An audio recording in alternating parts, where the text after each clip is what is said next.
даңқы кеткен далайға, қош келіпсіз Алайға. Бұл менің жерім, достар, біз Гүлчі Алайдамыз.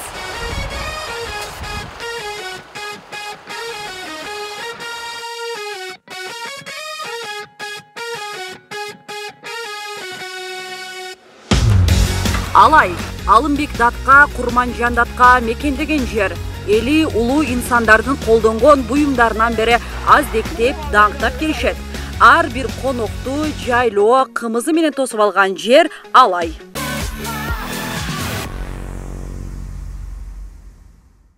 Алай районуна келгенибизде кире беришинде эле бизди Алымбек татканын эстелиги эки жол борсу менен тосуп алды.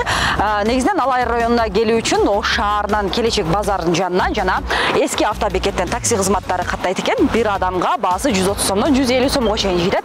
Ал эми мен достор 130 сомго келип алдым. Райондо мейманканалардын баасы 7-800 сомдун тегерегинде деп айтышты.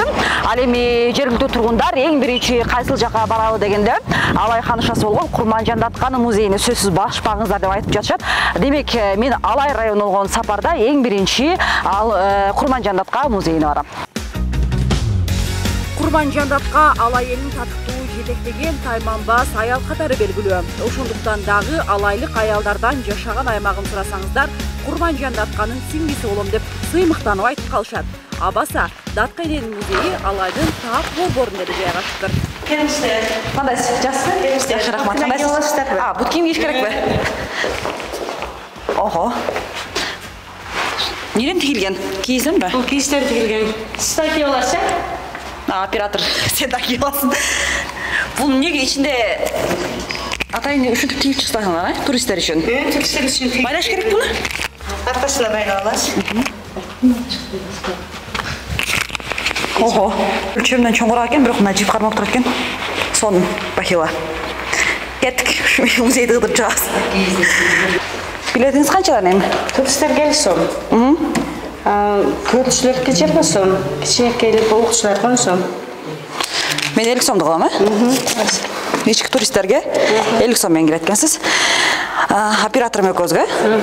192, 193 сериядек турасыз. 100 сом менен музейди көрүп чыгабыз.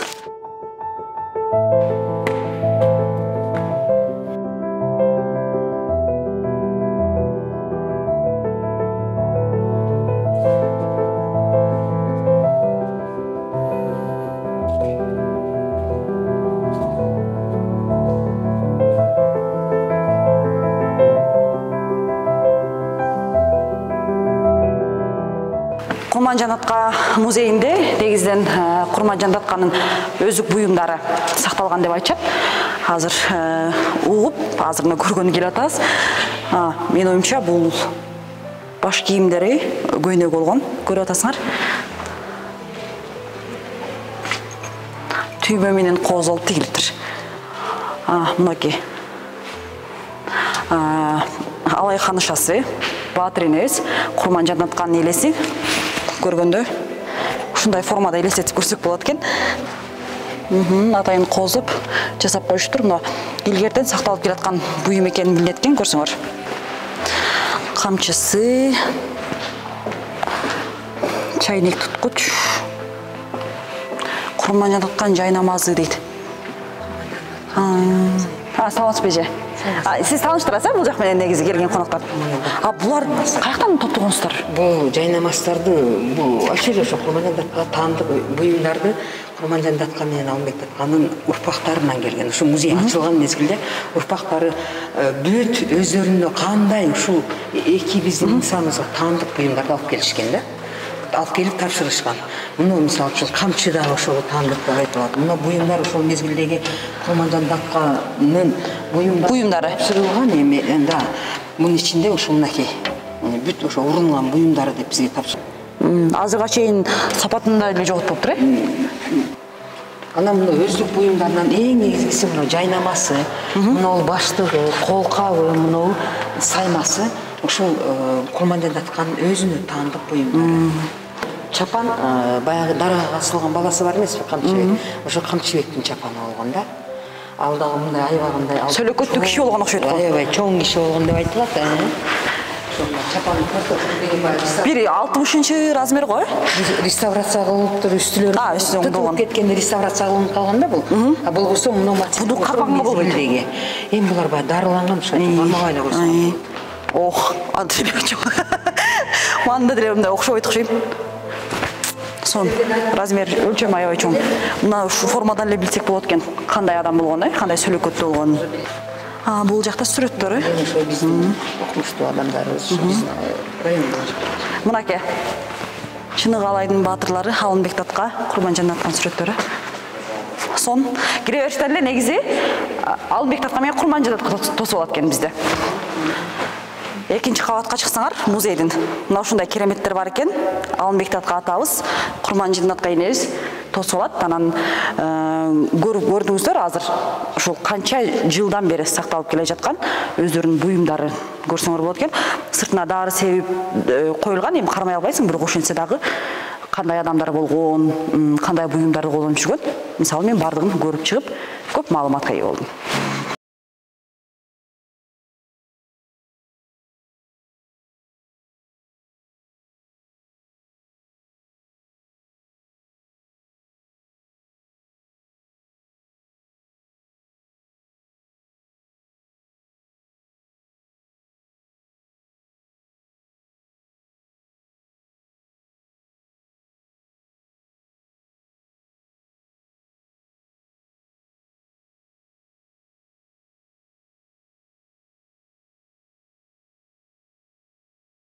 Алайдан чыккан Алымбек Татка.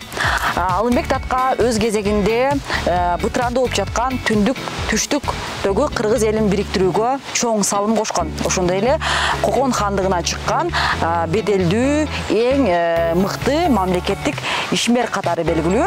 Азыр мен дал ушул Алымбек Татка атындагы паркта отурам. Бул жерде Алымбек Татканын дагы атайын эстелиги орнотулган. Кире бериштен эле Алымбек Татканын эстелиги тосуп алат.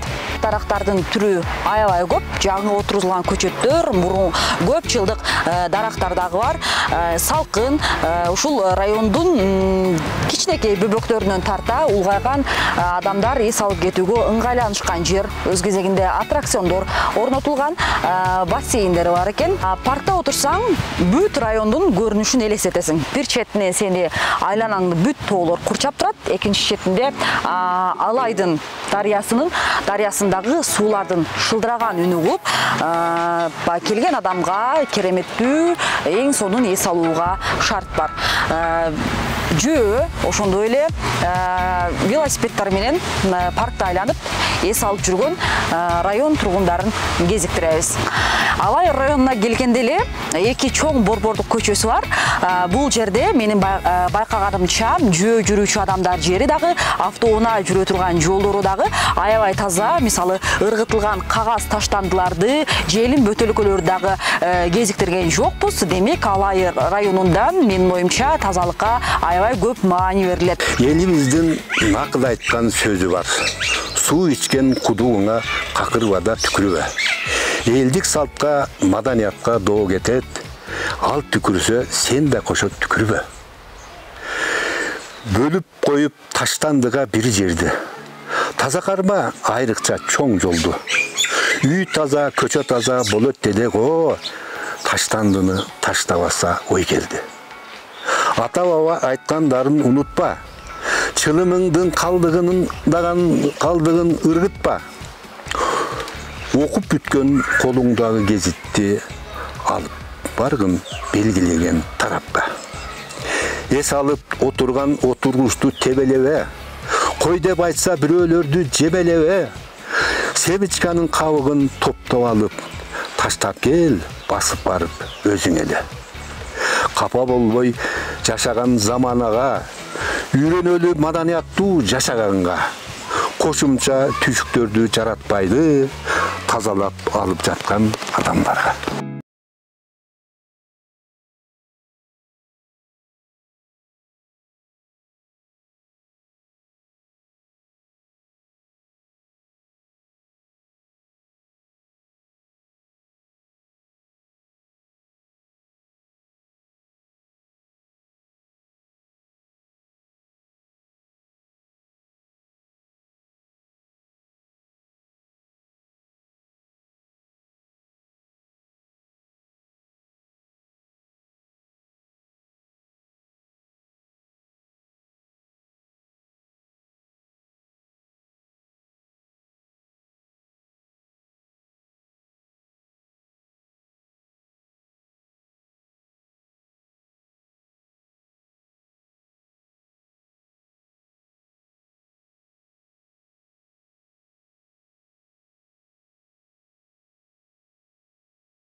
Мына биз Алайдын чыныгы жайлоосуна келдик.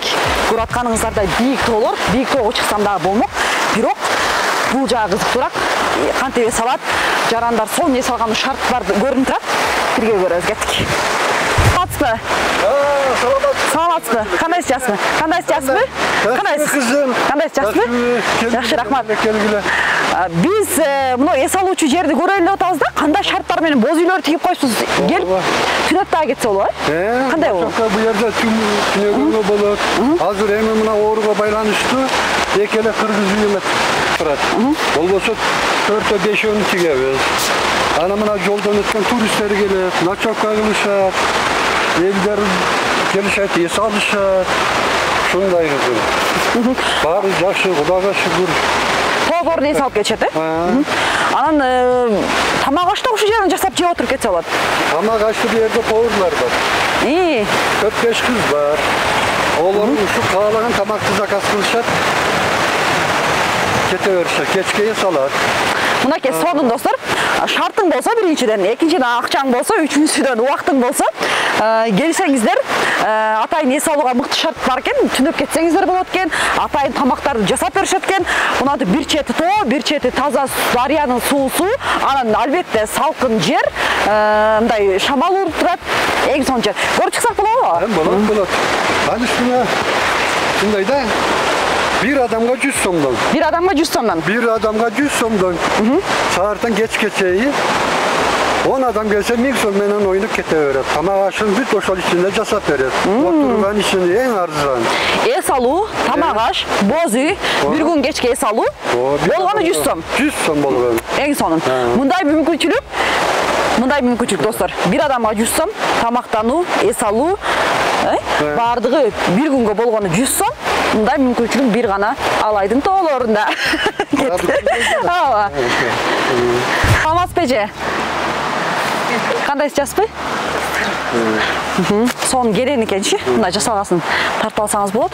Азыр адамдар жок, мына кырдаалга байланыштуу эс алуучулар жок экен. Бирок ичин көрүп атасыңар, сонун кыргыздын оймо тийме төшөнчөлөрү менен кыргыздын боз үйү сонун жасалыптыр. Алайдын бир тоосунда, жайлоосунда дагы жашылдандырууга болгон мындай аракет, идеяны карасаңыздар, мындай дөңгөлөктүн ичинде эле түрдүү болгон гүлдөрдү эгип коюптур. Ага бул суукта жакшы эле өсөт да, атайын ылайык деп эккенсиңер. Эмне деген гүл бул? Эмне деген гүл? Бабочка. Бабочка. Сонун. Селкинчек көрүп калдым, селкинчектерибиз. Анаке. Сонун го. Нуржамал жайлоодо эс алууда. Селкинчек тепкен дагы өзүнчө бир керемет. Мындай мүмкүнчүлүктү таппай жүрдүм эле. Мынаке, Алайдын жайлоосунда селкинчеги менен кошуп бар экен. Чоңалай жакта болот. Чоңалайдан алып келип атайын. Баягы бирөөлөрдөн, шулуктардан алып алып менен тагабыз. Оно мийизде ошондой. Анында турат. Оно тикедек, тикедеп коет, оно турат. Көрүп атасыңар достор, 2-3 кылымдык кайың дарагы келсеңер, аркардын атайын эстелик силер тосуп алат экен. Эки четинде селкинчек, сонун эс алсаңар болот. Анан көп жамгыр жаап, күн чыгып турса керек, климатында. Салкын болот. Анча да болбойт. Аяктын оштон эле климатындай. Бу жерде зээним келгенден ушундай келип бир ойлонуп анан ушул жерди алып, 1,5-2 гектар эле. 10 жыл мээнет кылдым ушул жерге. Көрктөндүргөнгө. Ачканыма 5 жыл болду. Бу жер тиккен, ушундай баскан, элдер болсо отун алган, ушундай эле. Мен келип ачкандан кийин мына кыйылбай, мына бүлөнүшүн башынан этегине чейин азыр бүт эс алуучу жай болуп кетти. Ушу биринчи район боюнча ачкан мен. Көрүнгөн жактан келишти. Бу жерди келип бир сыйыр адам көрүштү. Анан азыр бүт район боюнча эс алуучу жай болуп кетти азыр. Кичине 5-6 дарагы бар деле ушу эс алуучу жай азыр. Ушундай. Эмнесине кызыгат көбүнчө? Бактарактарына кызыгышабы, жаран? Эми эс алып отурганга, келип кичине окат кылып, ичип отуруп кеткендерине жакшы да. Толку отунга гана пайдаланат эле. Анан кийин ушуну жасап, ушу азыры болсо бирөөсү бир таяк кый албайт азыр. Ушунун дарактарды. Ушу менен короо жакшы, бүт баары. Мына буяктагыларды эле кайра кыймак турсун азыр эгип атышат азыр бүт. Көрктөндүрүп.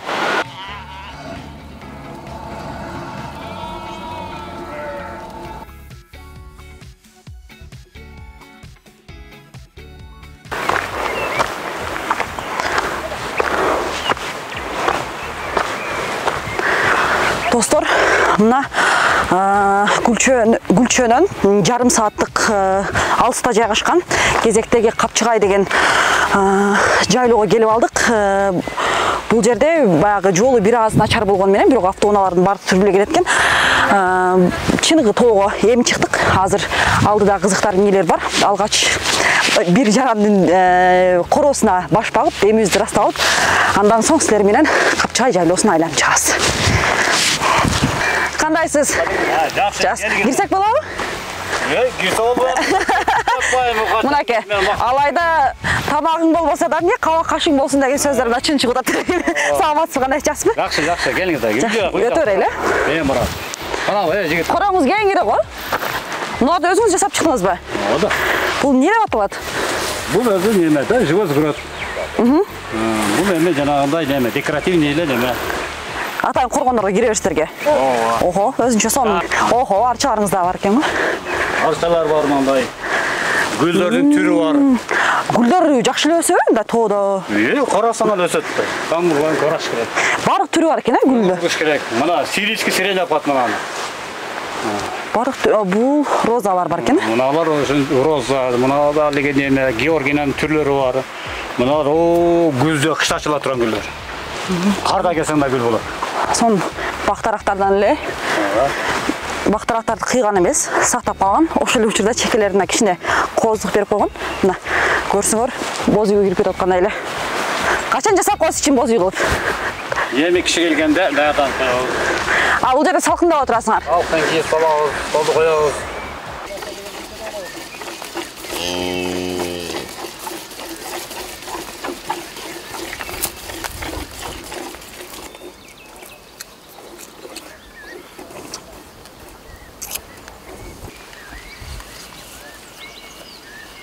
Неме мына турпоңду салдыңбы? Жок. Онаны. Жок, онаны. Салып кой эмсин. Буну салдыңбы? Эмиздиңби? Столум алып кеп бергизим. Керемет. Короосунан сырткары бөлгүндө экен, мал жаныктарды көрүп атабыз. Көрөбүз азыр кимдер бар дагы. Кандайсыздар? Жакшы, келгиле. Кандайсыз, жакшысызбы? Адеңиздеби? Алайда негиз кантет? Толобу бир челекке чакага? Толгон уйлар болот, анча-мынча толгону толбойлар кызым. Сүттүү уйлар. Мен да сап көрсөм болобу сизге жардамдашып? Же Болот. азыр өзү сынап көрөбүз, Берелиме? Ооба. Анан мындай тээп коркутпайбы? Онда неме болосун, өзүңүн ичине карап, чай. Алдыңарды уят болбодайбы? Отуруп отуруп. Мен теппейт, точно. Чай бер, жакын отур. Ой, боластап. Жакын отур, жош эле. Ой, бисмиллахиррахманиррахим. Колум таза бирок. Чай бересиң. Уш жерге тура берсин, чакырсыз. Чакырып тура бересиң. Жакшы окшоп атат, же? Жакшы эле. Ошентип үйрөнөсүң да. Мына Нуржамал алага келип, тоосуна келип сүт сагып атат. Эжедей жакшы мындай жакшы сай албай атабы, бирок Үйрөнөсүң, биз деле ошентип үйрөнгөнбүз да. Үйрөнөсүң. Будан чыкпай калды.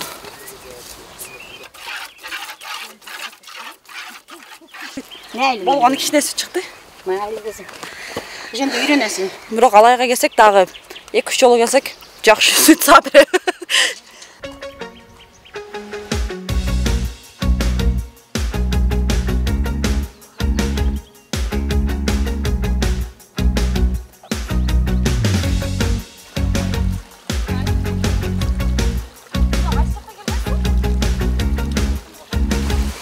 Достор, мен алайды кыдырып жүрүп, аккайың дарактары аябай көп экендигин байкадым. Тоо борлоруна көрсөткөн, болгону дагы жапай аккайыңдар аябай көп экен. Анан болсо, азыр үйгө кийгөт терип алдым.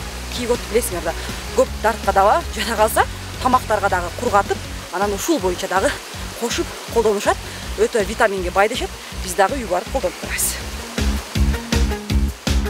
А бул болсо жапай арча экен, билесиңер, элдер баягы ысырык салганда, үйлөрүн аластаганда аябай көп колдонушат. Ушул тоолордун борунан дагы көп жулуп үйлөрүнө алып барышат да. Негизи ушул арча, мен билгенде арчаларды жөнү жок жулуп кыйып кеткендерге мамлекет тарабынан атайын жазалар белгиленген. ошондой болсо дагы биз үйгө арча алып кетпейбиз, бул дарактарга зыян тийгизбейбиз. Мунаке, мен айткан жерге келдим. Малдын кыгы тезек. Алайга бара жатып, малдын кыгын ал эми жергиликтүүлөр айткандай, тезекти кургатып, ким жакшынакай кылып тизип чыкса, өмүрлүк жолдошу сулуу болот деген сөздөрдү угуп калдым. Менимче тургундар мындай ишенимдерди жаратылышты коргоо үчүн айтса керек. Себеби тезекти отун катары колдонушуп, бак дарактарды кыйып кесишпейт экен. Силерге жактуу, мага жакты. Мынаке достор, алай болгон сапарыбыз карыды. Алайдын түнкү көрүнүшү сиздер үчүн белек болсун. Ал эми кийинки таңда мен сиздер менен дагы бир ажайып сонун жерден көрүшөм.